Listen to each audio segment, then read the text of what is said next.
नमस्कार, मैं हूं असीम। टीसीएस पर आपका स्वागत है। आज हम बात करेंगे नीतीश कुमार साहब के बारे में। नीतीश कुमार जो कि एक राज्य के मुख्यमंत्री हैं, केंद्र की सरकार उनके समर्थन से बन पाती है, एक जाने माने एक बहुत ताकतवर राजनेता के रूप में देखे जाते हैं।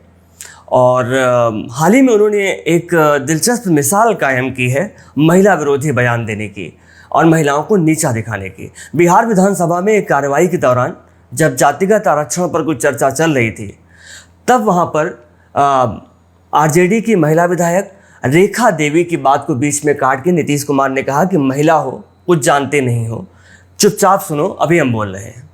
तो उन्होंने न केवल उस बात का विरोध किया जो रेखा देवी कह रही थी, बल्कि रेखा देवी की पहचान को, उनकी आइडेंटिटी को, उन्हें चुप रहने को इसलिए कहा क्योंकि वो एक महिला है। इन लोगों के साथ जो है ये लोग कोई महिला को आगे बढ़ाया था। अरे महिला हो, कुछ जानती नहीं हो,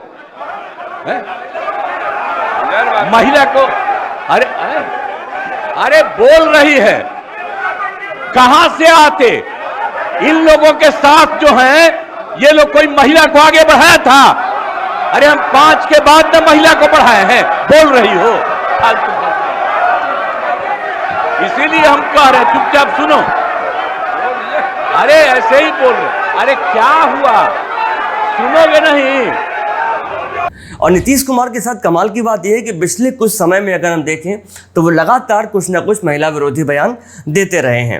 जैसे कि शराबबंदी को लेके एनडीए की विधायकों की एक मीटिंग चल रही थी विधायक दल की, और वहाँ पर वो एक और महिला विधायक से, निक्की हेम्ब्रम, जो कि आदिवासी जनजाति से आती हैं, वहाँ पर वो उन पर एक टिप्पणी करते हैं। वो उनको सुंदर बताते हैं कि वो सुंदर महिला हैं। इस बात का उस विषय से कोई संबंध नहीं था। उसके बाद निक्की हेम्ब्रम इसकी शिकायत करती हैं और इस बात को आगे उठाती हैं। इसके अलावा एक और समय पर नवंबर 2023 में बिहार विधानसभा में वो बात कर रहे थे बिहार में प्रजनन दर को लेकर जो नई रिपोर्ट आई थी उसके बारे में। यहाँ फिर से वो महिलाओं के बारे में अपमानजनक तरीके से बात करते हुए पाए जाते हैं। वो गर्भ निरोधक के ढंग के बारे में भी जिक्र करते हैं और कुछ अपमानजनक संकेतों में या अपनी बातों से अपनी बात रखते हैं। खूब सारी उनकी आलोचना होती है। इसके अलावा एक और घटना घटी थी शराबबंदी के दौरान। बिहार में छापामारी के दौरान पुलिस का एक दल एक दुल्हन के कमरे में घुस गया था और इस बात ने जगह जगह पूरे देश में हेडलाइन बनाई थी कि दुल्हन के कमरे में पुलिस घुस गई शराब की बोतल ढूंढने के लिए।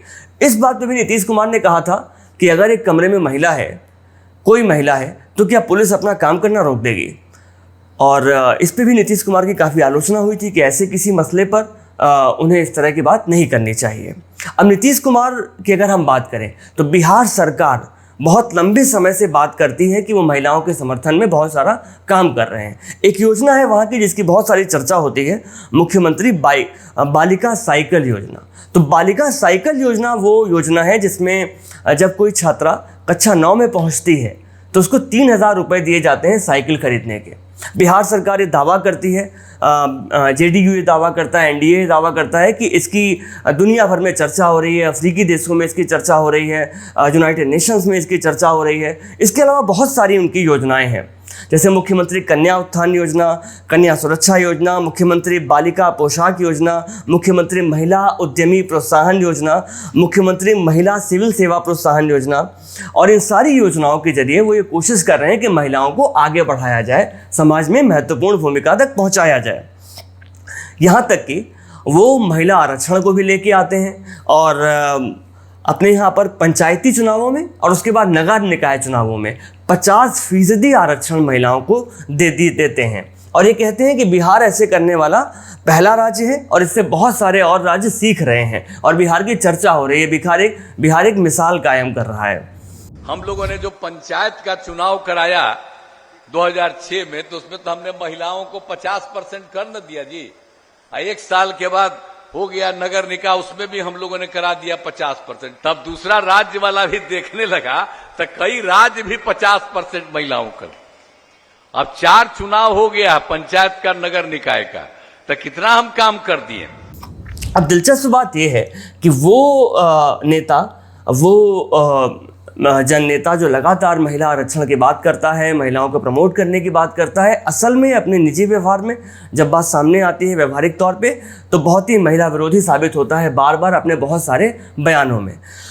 और अगर महिला आरक्षण की बात करें तो किसी भी तरह का आरक्षण हो, चाहे वो महिला आरक्षण हो, चाहे वो दलित आरक्षण हो, उसमें एक तो लक्ष्य उसका ये होता है कि उस वर्ग को आर्थिक रूप से आत्मनिर्भर बनाया जाए।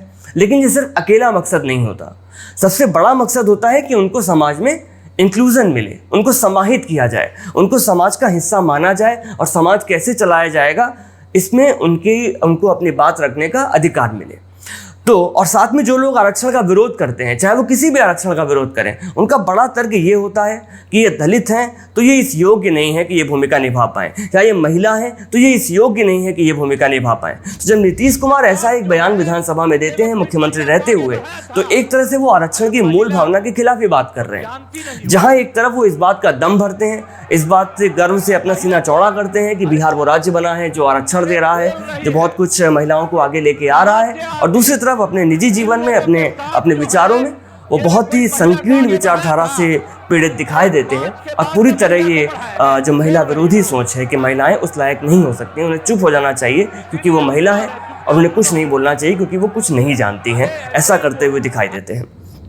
इसी के आसपास में एक और बयान चर्चा में आता है ललन सिंह का।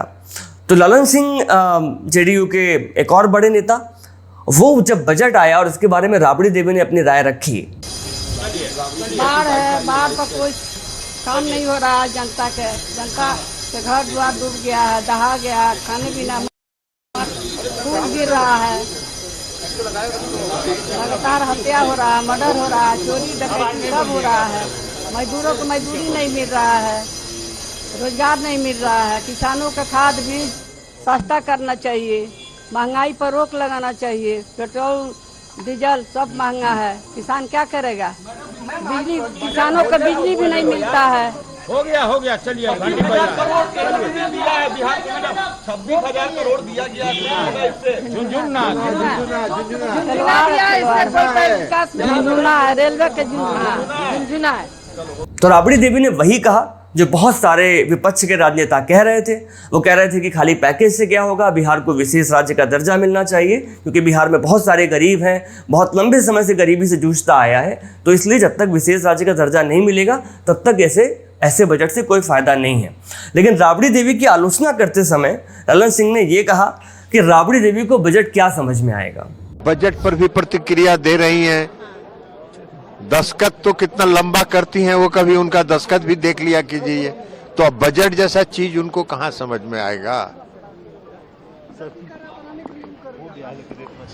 उन्होंने ये भी कहा कि आपने दस्तखत करते हुए देखा है राबड़ी देवी को, वो कितना लंबा दस्तखत करती हैं।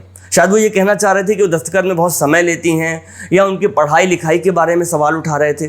तो दिलचस्प बात ये है कि ये एक और दिलचस्प घटना है जहां राबड़ी देवी को, और ऐसा पहली बार नहीं हुआ है, इसके पहले भी बहुत बार राबड़ी देवी को बहुत तरह की आलोचनाओं का सामना करना पड़ा है, उनके महिला होने के कारण, उनका उतना पढ़े लिखे नहीं होने के कारण। लेकिन जब आपका संसद, आपका संविधान उन्हें संसद भवन पहुंचने से नहीं रोकता है, उनकी शिक्षा को आड़े नहीं आने देता है, तो आप ये कहने वाले कौन होते हैं कि वो बजट के बारे में क्या कहेंगी।